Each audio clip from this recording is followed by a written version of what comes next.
Welcome back to the deep dive. Today we're going to try and cut through a lot of the noise, all the spiritual chatter out there, to find what might be the ultimate knowledge shortcut. We are diving into a teaching that is so profound, it almost acts like a forensic guide for your entire spiritual life. And the best part is, it doesn't ask you to believe a single thing, it just asks you to observe. Yeah, that's the key. It's the original non-dogmatic diagnostic tool for the mind. Our sources today center on this really pivotal teaching given by the Buddha to Mahāpajāpatī Gotamī. His aunt, right, and the very first bhikkhuni. His aunt and the first fully ordained nun. And what he gives her is this set of 8 contrasting pairs. It's a practical, an empirical method for instantly knowing if a teaching, any teaching from any source, is truly aligned with the path to liberation. So we're calling this the Eightfold Litmus test of Dhamma, and our mission for this deep dive feels pretty crucial. We need to unpack how these 8 pairs really function as this empirical, comprehensive guide for discernment. And for everyone. For everyone, whether you're meditating in a monastery or maneuvering a multinational merger. The test gives you an immediate observable result. Is this practice leading you toward freedom, or is it just tightening the knots of suffering? And that empirical mandate is what makes this teaching so powerful. Yeah. And so resilient over time. You don't have to rely on some external authority or a lineage or centuries of commentary. Right. The Buddha says it himself explicitly, of which you know. It's all about experiential knowledge. The moment you apply a teaching or a practice, you become the scientist in the laboratory of your own mind. Just check the outcome against these 8 criteria. So if the teaching, whatever it is, increases your sense of internal freedom, if it simplifies your life, if it boosts your wholesome energy, then you can trust it. You can trust it. But if it increases entanglement, if it fuels your craving, or it just breeds this perpetual dissatisfaction, then it doesn't matter who said it. It doesn't matter how beautiful the language was. Right then and there, it is fundamentally not the instruction of the enlightened one. It's an immediate filter. An immediate filter for the entire spiritual landscape. So let's start with the significance of this test. Why did the Buddha feel he had to provide such a specific, almost constitutional guideline to his aunt, especially right at the dawn of monastic life for women? Well, I think you just nailed it with that word. It is nothing less than a spiritual constitution. It's the ultimate safeguard against corruption, against misinterpretation. The Buddha was just incredibly pragmatic.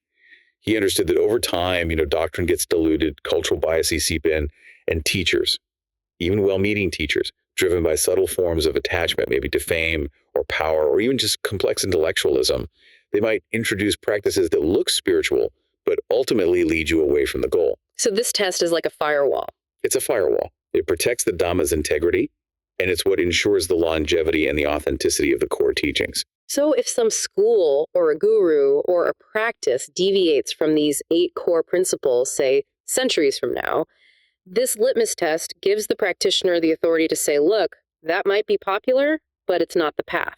Exactly. It returns the power of judgment right back to the individual's experience. Which is huge. It guarantees that the core principles can remain pure.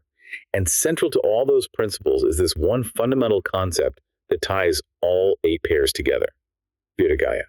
We really have to understand this profound relationship between cultivating detachment and achieving mental liberation from suffering. Okay, so introduce us to Virāgāya.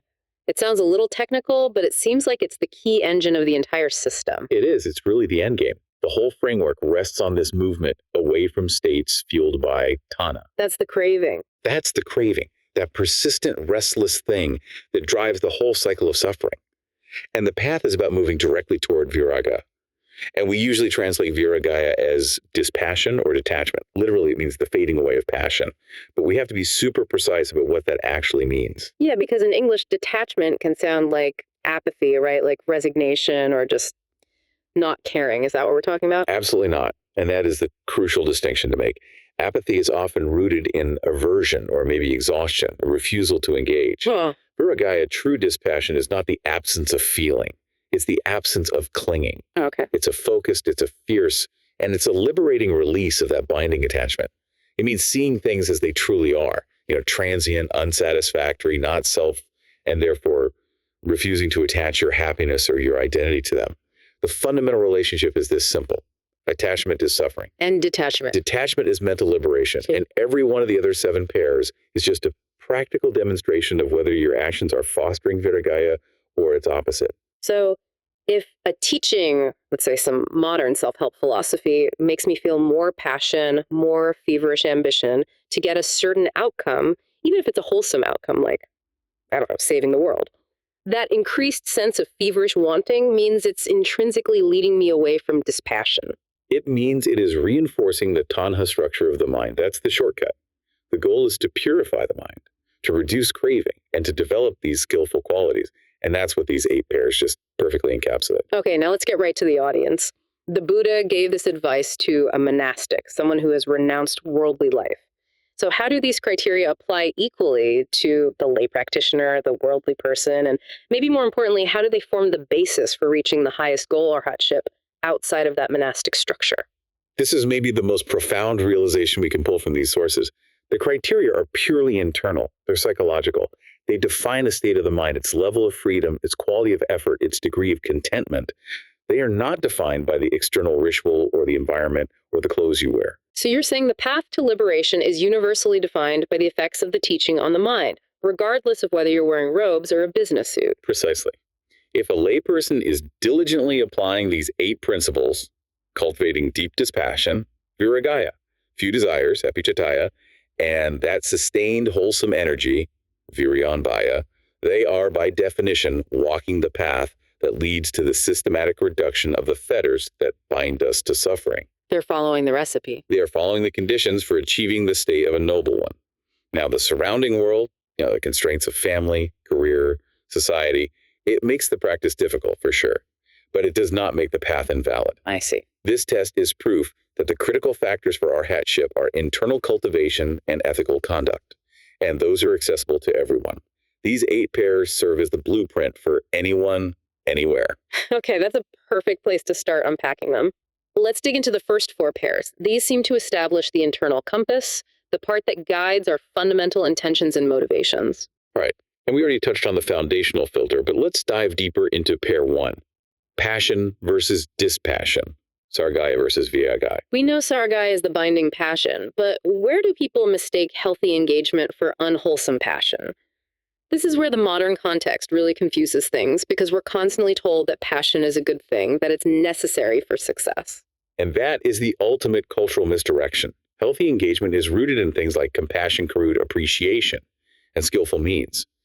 Binding passion, Sarāgāya, is rooted in the drive to possess, to control, or to sustain some external phenomenon because we believe deep down that it's the key to our happiness. Can you give us a really detailed lay example of that craving spiral in action, something beyond just, scrolling on social media? Sure. Think about a professional who achieves a huge career milestone, a big promotion, a major award.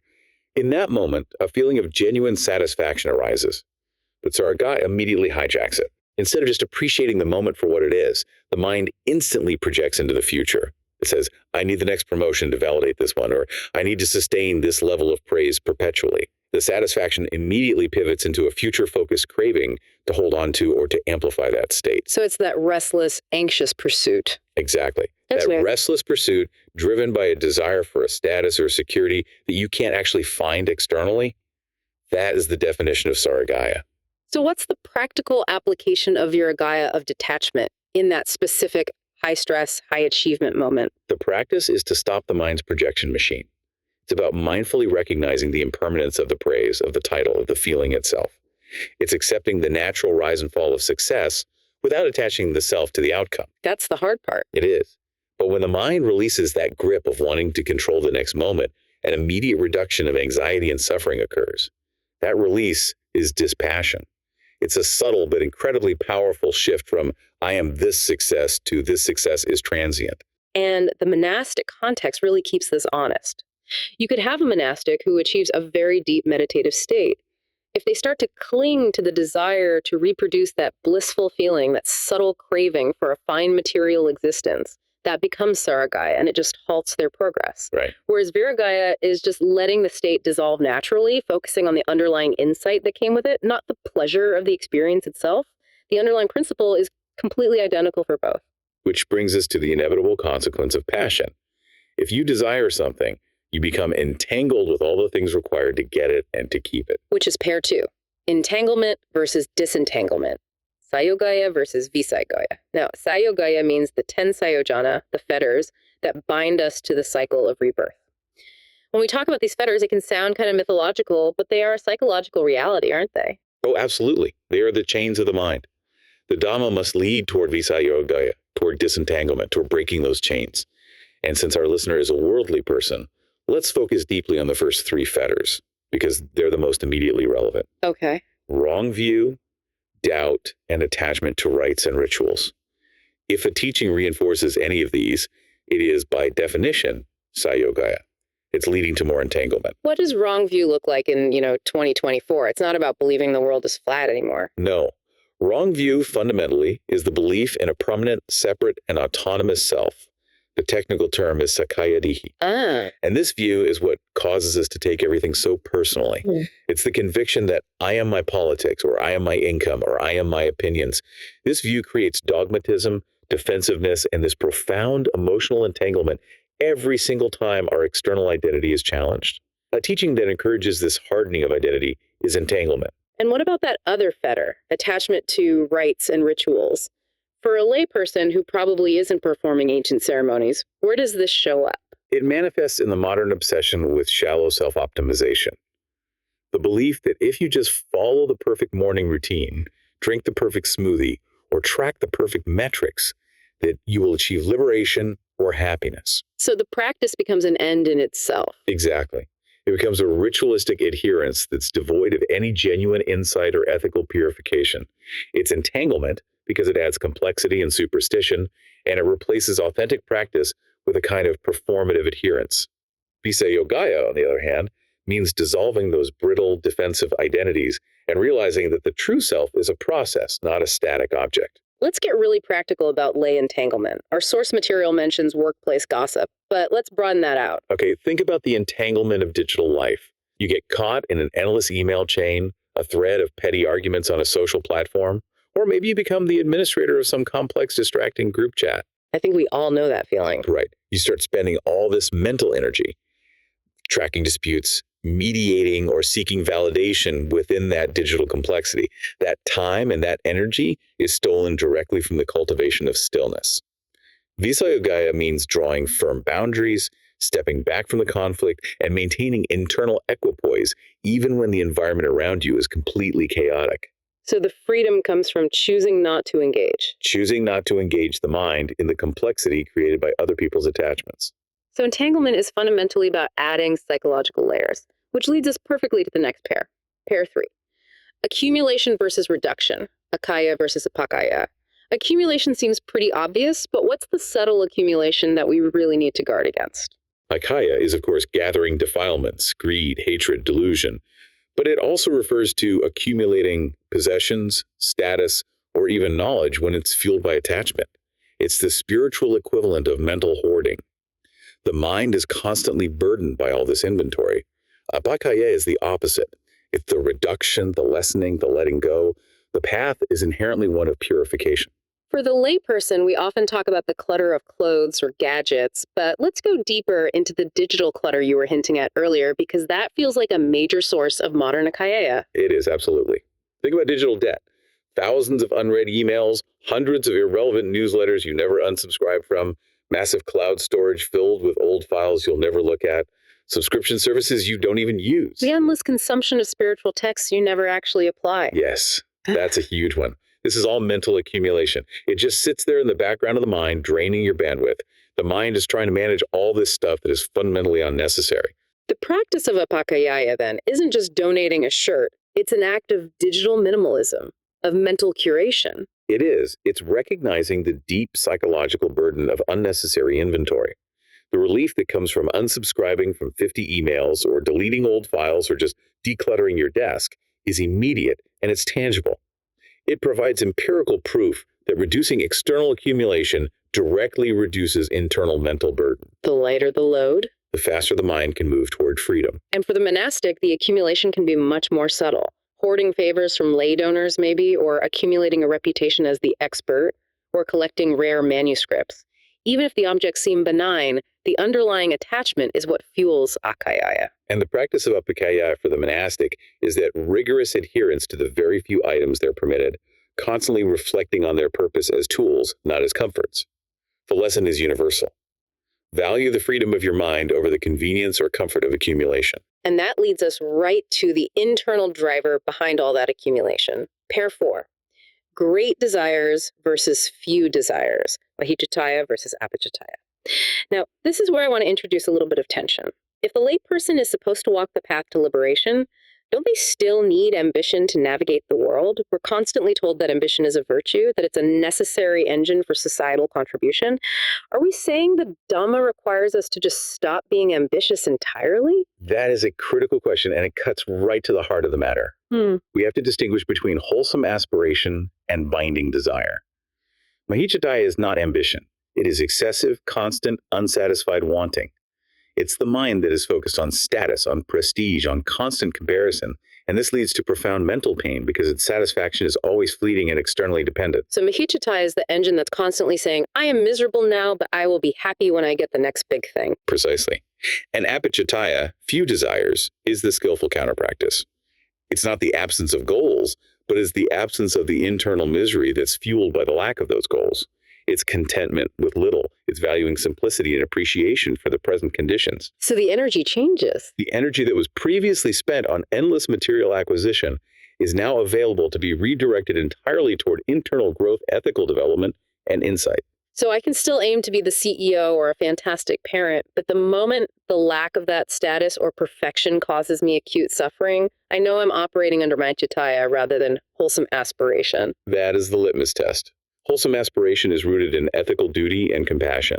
It's seeking to benefit others without personal attachment to the outcome. Mahāpajāpatī focuses on the interior landscape. The layperson practices this by consciously reducing their wants, practicing non-comparison, and finding appreciation in the simple act of living. The energy shifts from having to being. The monastic example highlights this perfectly. Wanting a prestigious teaching position, wishing for the most comfortable quarters, or hoping for highly preferred food. That's the mind creating desire right in the face of renunciation. And Mahāpajāpatī, for the monastic, is accepting whatever alms, whatever lodging, whatever situation arises with a profound indifference to comfort or status. Their pursuit of liberation becomes the only relevant ambition. You see, the internal practice remains identical for all practitioners. So we shift now. We move from the deep internal intentions to how those intentions actually manifest in our outward emotional state and our effort, our conduct in the world. Right. Let's start with pair 5.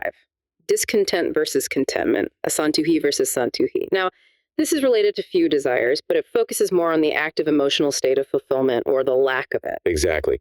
Discontent, asantuhi, is that restless, unfulfilled, almost neurotic state that pushes us to seek happiness externally.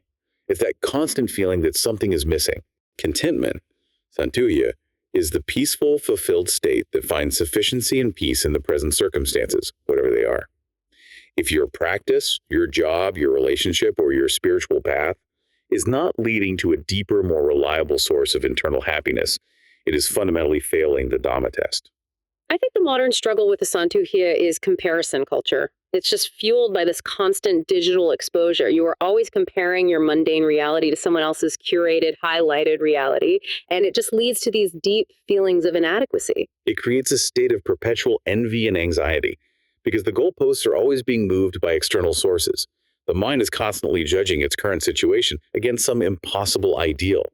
This is the definition of seeking happiness externally. The psychological suffering is measurable and it is immediate. So how does the layperson actively cultivate santuhi in the middle of all that noise? It requires a very active mental practice. It requires deep self-compassion, radical acceptance of one's current reality, and cultivating gratitude not just for the big things, but for basic functionality. The body works, the breath moves, there is shelter. It's the realization that happiness is internally generated. So it's not resignation. Not at all. It is a declaration of emotional sovereignty. It's refusing to let external validation define your worth or your peace. And the monastic context gives us a clear barometer for this. Complaining about the minor things, the weather, the quality of the rice, the noise from the village. This shows a deep inner lack of acceptance. It's asantuhi. Right. And the practice is cultivating patience and equanimity.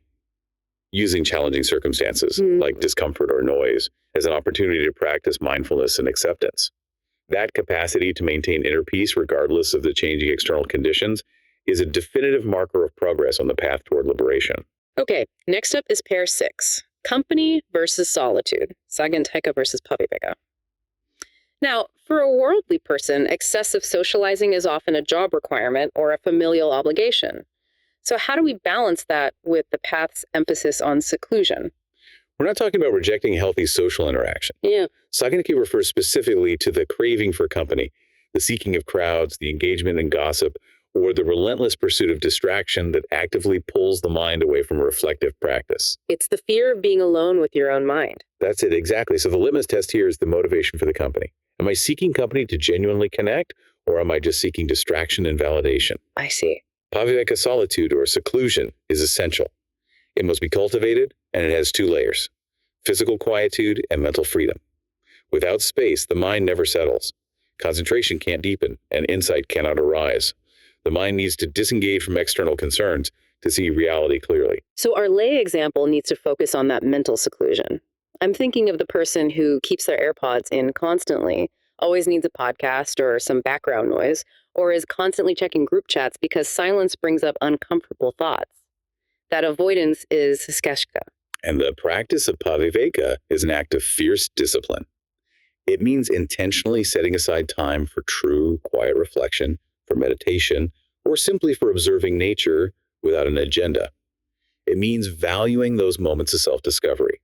You might be physically present in a busy office, but the practice is achieving mental solitude. How do you do that? By refusing to engage the mind in the peripheral chatter, by staying focused on the immediate task, or by using moments of delay waiting in line, stuck in traffic for breath awareness.